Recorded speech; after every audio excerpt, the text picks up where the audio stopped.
மேஷ ராசிக்காரங்க புதுமையான சிந்தனைகளுக்கு சொந்தக்காரங்க. பூ போல மனசு, கோபத்தை மறைச்சிட்டு சிரிப்பை மட்டும் காட்டக்கூடியவங்க. எடுத்த காரியத்தை எப்படியாவது முடிச்சிடணும் அப்படிங்கிறதுக்காக கஷ்டப்பட்டு போராடக்கூடியவங்க. நல்லது கெட்டதை முழுசா தெரிஞ்சவங்க. செவ்வாய் பகவானை ராசி அதிபதியாக கொண்டவங்க. அஸ்வினி, பரணி, கார்த்திகை நட்சத்திரம் 1ஆம் பாதம் நட்சத்திரக்காரங்க. ரொம்ப ரொம்ப புத்திசாலிக்காரங்க. மேஷ ராசிக்காரங்க போர் குணம் கொண்டவங்க. உங்ககிட்ட சண்டை போட்டு ஜெயிக்கிறது ரொம்ப ரொம்ப கஷ்டம். எல்லா இடங்கள்லையும் நேர்மையையும் உண்மையை மட்டுமே நம்பக்கூடியவங்க. உங்களுக்கு சொந்தமோ பந்தமோ அது தப்புனா அது தப்பு தான். வெட்டு ஒன்று துண்டு ரெண்டுன்னு பேசக்கூடியவங்க. உண்மை நியாயத்துக்கு மட்டுமே என்னைக்குமே கை கொடுப்பீங்க. உண்மைக்கு புறம்பா எந்த ஒரு விஷயத்தையுமே செய்ய மாட்டீங்க. இதனால தான் மேஷராசிக்காரங்களுக்கு நிறைய கஷ்டங்களும் துன்பங்களும் அதிகமாகவே வந்துட்டுருக்கு. தங்களுடைய கஷ்டத்தையும் கண்ணீரையும் கடுகு அளவு கூட மற்றவங்களுக்கு தெரியாம பார்த்துக்குவாங்க. இதனால பார்க்குறவங்க எல்லாருமே மேஷராசியா இவங்களுக்கு என்னப்பா சூப்பரா இருக்காங்க, இவங்களுக்கு என்ன குறைச்சல் அப்படின்னு தான் நினைச்சிட்டு இருக்காங்க. ஆனா சாப்பாட்டுக்கு கூட கஷ்டப்படுறது உங்களுக்கு மட்டும்தான் தெரியும். உங்க சொந்தக்காரங்க நண்பர்களுக்கு ஒரு தேவை இருக்குதுன்னா மட்டும்தான் உங்ககிட்ட வருவாங்க. அந்த தேவை முடிஞ்ச உடனே உங்களை தூக்கி போட்டுருவாங்க. மறுபடியும் அவங்க உங்ககிட்ட வந்து உதவின்னு கேட்பாங்க. அவங்க உங்களுக்கு முன்னாடி பண்ண துரோகத்தை எல்லாமே மறந்துட்டு மீண்டும் அவங்களுக்காக உதவி செஞ்சு ஏமாறக்கூடியவங்க தான் மேஷராசிக்காரங்க. மேஷராசிக்காரங்க வாழ்க்கையில பிறந்ததுல இருந்தே கஷ்டம்தான். நீங்க நினைப்பீங்க மேஷராசிக்கு மட்டும்தான் கஷ்டம் இருக்குதா, எல்லா ராசியும் தானே கஷ்டப்படுறாங்க அப்படின்னு நினைப்பீங்க. மற்ற ராசிக்காரங்களை விட மேஷராசிக்காரங்களுக்கு கஷ்டம்ங்கிறது கொஞ்சம் அதிகமாகவே இருக்குதுங்க. மேஷராசிக்காரங்க வாழ்க்கையில தினம்தோறும் ஏதாவது ஒரு பிரச்சனை புதுசு புதுசா உங்களை தேடி வந்துக்கிட்டு தான் இருக்கு.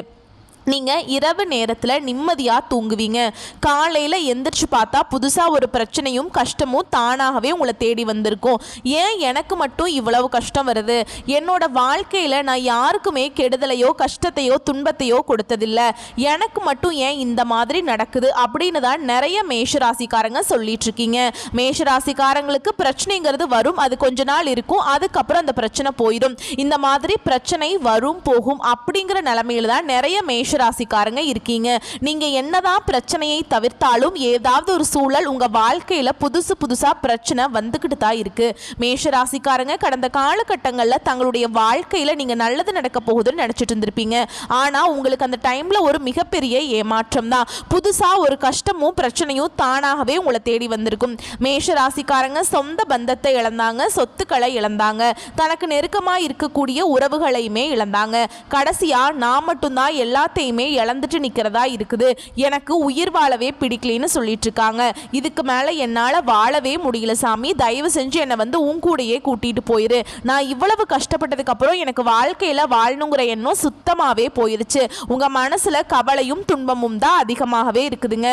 நீங்க செய்யக்கூடிய ஒவ்வொரு விஷயத்தையுமே தடுப்பதற்கும் உங்களை அவமானப்படுத்துவதற்கும் நிறைய நபர்கள் வந்து முயற்சி பண்ணிட்டு இருக்காங்க. இது எல்லாமே தெரிஞ்சுமே கூட நீங்க என்னமோ பண்ணுங்க, எனக்கு என்ன வந்துச்சு அப்படின்னு தன்னுடைய வேலையில மட்டும் என்னைக்குமே குறிக்கோளா இருக்கிறவங்க தான் மேஷராசிக்காரங்க. நீங்க என்னைக்குமே மற்றவங்களை நம்பி இருக்க மாட்டீங்க. நம்மனால மற்றவங்களுக்கு கடுகு அளவு கூட துன்பம் வரக்கூடாதுன்னு நினைக்கிறவங்க தான் மேஷராசிக்காரங்க. இனி வரக்கூடிய நாட்களில் உங்களுக்கு இன்பத்தையும் மகிழ்ச்சியையும் தரக்கூடிய ஒரு காலகட்டமாகவே அமைஞ்சிருக்குதுங்க. இது நாள் வரைக்கும் நடந்த கெட்ட விஷயத்தை எல்லாமே விட்டுருங்க. இனி வரக்கூடிய நாட்களில் மேஷராசிக்கு எப்படிப்பட்ட நன்மைகள் வரப்போகுது அப்படிங்கிறத நம்ம தொடர்ந்து பார்க்க போகிறோம். இனி வரக்கூடிய நாட்களில் மேஷராசியுடைய முதல் மாற்றமே பார்த்தீங்கன்னா, நீங்கள் கடந்த காலகட்டங்களில் நிறைய இடத்துல அவமானப்பட்டு அசிங்கப்பட்டிருப்பீங்க. அந்த அவமானத்திலிருந்து மீண்டு வந்து உங்கள் வாழ்க்கையில் வெற்றி பெற போகிறீங்க. ஒரு வீட்டில் மேஷராசிக்காரங்க இருந்தாங்க அப்படின்னா அந்த வீட்டுடைய மொத்த கஷ்டத்தையுமே நீங்கள் ஏற்றுப்பீங்க. இனிமேல் மேஷராசியை எதிர்த்தவங்களுக்கு இனி அழிவு காலம்தான். வாழ்க்கையில் எப்படியாவது முன்னேறணும் அப்படிங்கிறதுக்காக தினம் தினம் கஷ்டப்பட்டு உழைக்கக்கூடியவங்க.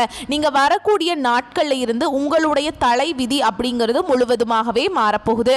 அதாவது உங்களுக்கு சுக்கிர பயிற்சியானது ஸ்டார்ட் ஆயிடுச்சு. இதன் மூலமாக நல்ல ஒரு பொருளாதார முன்னேற்றம் அப்படிங்கிறது, நல்ல ஒரு வாழ்க்கை தரம் அப்படிங்கிறது நிச்சயமாக வரக்கூடிய வரக்கூடிய நாட்கள்ல மேஷராசிக்காரங்க வாழ்க்கையில இடம்பெற போகுதுங்க. மேஷராசிக்காரங்களுக்கு 7.5 சனி நடந்துட்டு இருக்கு. இதன் மூலமாக வந்து பெரிய லெவல்ல எந்த ஒரு தாக்கம் அப்படிங்கிறது மேஷராசிக்காரங்க வாழ்க்கையில இருக்காது.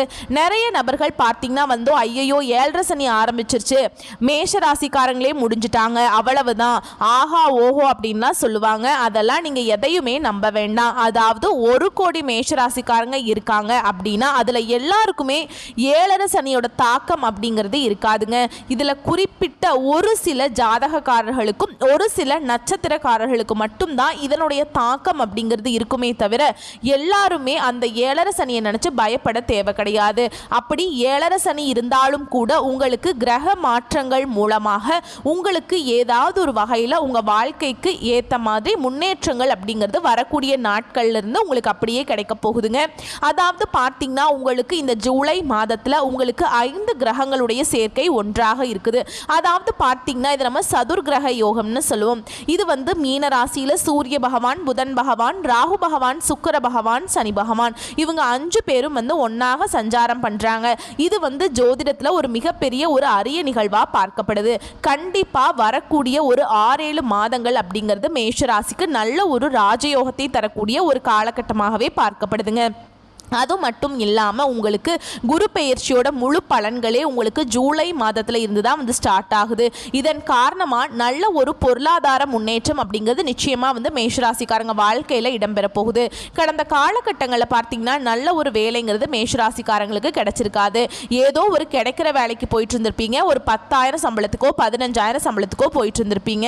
என்னடா நம்ம வாழ்க்கை மட்டும் இப்படி இந்த நிலைமையில் இருக்குது, நம்ம மேலேயே வரமாட்டோமா அப்படின்னு நினச்சிட்டு இருந்திருப்பீங்க. இனி வரக்கூடிய நாட்களில் உங்கள் தகுதிக்கேற்ப நல்ல ஒரு வேலை அப்படிங்கிறது நீங்கள் படித்த படிப்புக்கு ஏற்ற மாதிரியே கிடைக்க போகுது. அதை நீங்கள் வந்து ஒரு அரசாங்க வேலைக்கு ட்ரை பண்ணாலும் சரி, இல்லை ஒரு ஐடி ஜாபோ, ப்ரைவேட் ஜாபோ, பேங்க் ஜாபோ, நீங்கள் எங்கே வேலைக்கு ட்ரை பண்ணாலும் அந்த ஜாப் அப்படிங்கிறது உங்களுக்கு நிச்சயமாக கிடைக்க போகுது. கோர்ட்டு கேஸுன்னு ரொம்ப நாட்களாக வந்து அலைஞ்சிட்டு இருக்க நபர்களுக்கு விரைவில் உங்களுக்கு சாதகமாகவே தீர்ப்பு கிடைக்கும். சொத்து பிரச்சனை உங்களுக்கு சாதகமாகவே முடியும். சனி பகவானுடைய பார்வை உங்களுக்கு நேரடியாகவே இருக்குது. இதன் மூலம் வருமானம் அப்படிங்கிறது கொஞ்சம் சற்று அதிகமாகவே வரப்போகுது. அரசியல்வாதிகளை பொறுத்த வரைக்கும் புதிய பொறுப்புகள், புதிய பதவிகள் எல்லாமே தானாகவே உங்களை வந்து சேரும். ராகுவால உங்களுடைய செல்வாக்கு உயரும், உடல் ஆரோக்கியம் மேம்படும், சங்கடங்கள் நீங்கும். மறைமுகமாக உங்க தொழில் வாழ்க்கையிலும் சரி, இல்லற வாழ்க்கையிலும் சரி நிறைய நபர்கள் வந்து ஏதாவது ஒரு வகையில் பிரச்சனையும் தொல்லையும் கொடுத்துட்டு இருந்திருப்பாங்க. இனி அவர்களுடைய தொந்தரவுங்கிறது முழுவதுமாகவே இருக்காது.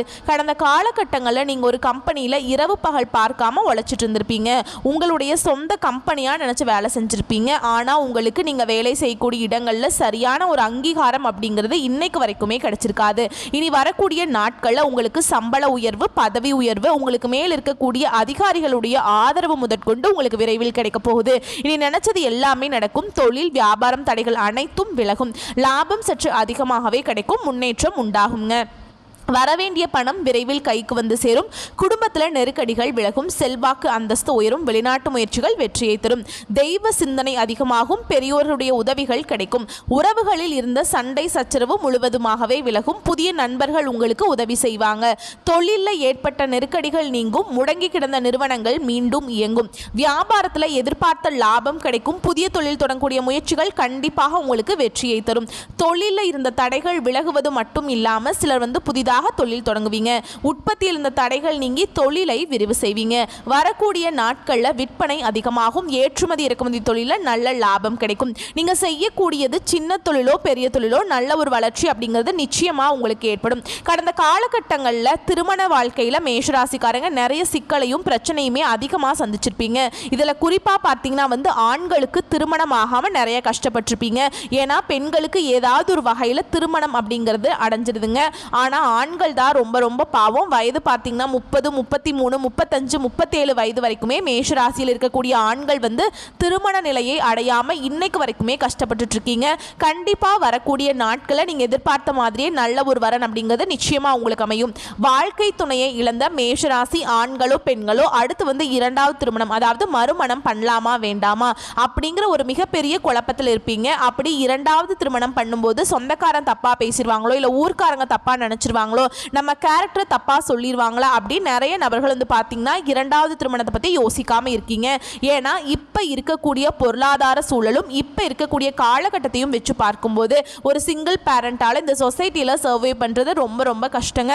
நீங்கள் எதிர்பார்த்த மாதிரியே நல்ல ஒரு மறுவாழ்க்கை அப்படிங்கிறது நிச்சயமாக உங்களுக்கு அமையும். குழந்தை பாக்கியத்திற்காக எங்கே மேஷராசி நேயர்கள் பார்த்தீங்கன்னா எங்களுக்கு மேரேஜ் ஆகி 3 வருஷம் ஆகுது சாமி, 5 வருஷம் ஆகுது, 7 வருஷம் ஆகுது, நாங்களும் போகாத ஹாஸ்பிட்டல் இல்லை, பார்க்காத ட்ரீட்மெண்ட் இல்லை, வாரத்தில் 3 நாள் கோவிலுக்கு போய் வழிபாடு செஞ்சு வந்துட்டுருக்கோம், எங்களுக்கு குழந்தை பாக்கியமே இல்லைன்னு நிறைய பேர் சொல்கிறீங்க.